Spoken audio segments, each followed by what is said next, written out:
স্যারের সাথে কথা বলা শেষ, আমাদের সবার মিটিং হয়েছে কনফারেন্স রুমে, সেখানে ভিডিও আছে। আমার ফেসবুকে ঢুকলে আপনারা আমার লাইভ দেখতে পারবেন, আমার ফেসবুকে সব পোস্ট শেয়ার করা আছে, ঠিক আছে? আমার ফেসবুকে ঢুকলে আপনারা সব লাইভ দেখতে পারবেন, আমার ফেসবুকে সব পোস্ট শেয়ার করা আছে।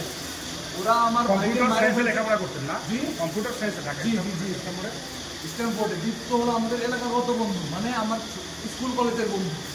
ওরা ওখানে দীপ্ত হলো বিওবিটির স্টুডেন্ট, বুঝছেন? আমার ফ্রেন্ড কালকে পরশুদিন 30 তারিখ রাত্রেবেলা অ্যাক্সিডেন্ট ঘটার পরে তাকে ডিএমসিতে অ্যাডমিট করানো হয়। কিছু ঘটনাস্থলে কিছু ব্যক্তি তাদেরকে ডিএমসিতে অ্যাডমিট করায়। অ্যাডমিট করানোর পরে দেখা গেছে যে কোনো ডক্টরই তাকে প্রপার ট্রিটমেন্ট দেয় নাই, অক্সিজেন চাওয়া হয়েছে, অক্সিজেন দেয় নাই, প্লাস টাকা ডিমান্ড করছে ডিএমসির লোক।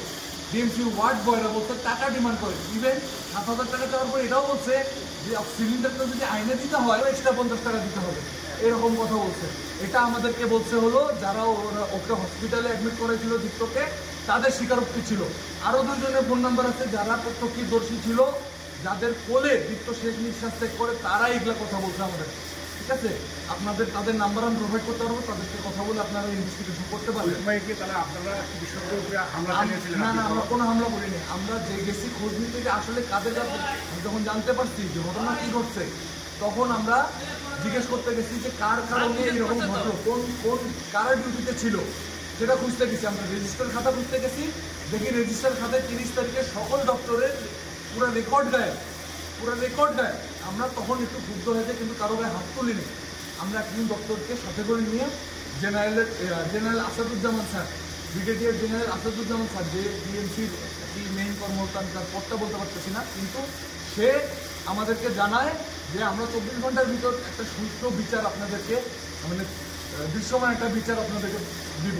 কিন্তু 24 ঘন্টার ভিতরে আমি জেলে, 24 ঘন্টার ভিতরে বলা হইলো রাত 12টার দিকে কারা না কারা মারামারি করছে, কার না কে গলা কাটে দিচ্ছে, যার কোনো ক্লুই নেই আমাদের, তারা নাকি আমরা নাকি তাদের দলের অংশ। আমরা নাকি ওটি ভাঙচুর করছি, 2 লক্ষ টাকার সামগ্রী ভাঙচুর করছি। আমরা গেছি আমাদের বন্ধুর মৃত্যুর অপমৃত্যু কেন হইল তার জবাব থেকে, আমরা কেন ওটি ভাঙচুর করবো, আমরা কেন আরেকজনের দাবি ইউনিভার্সিটিতে খোঁজ নেবেন।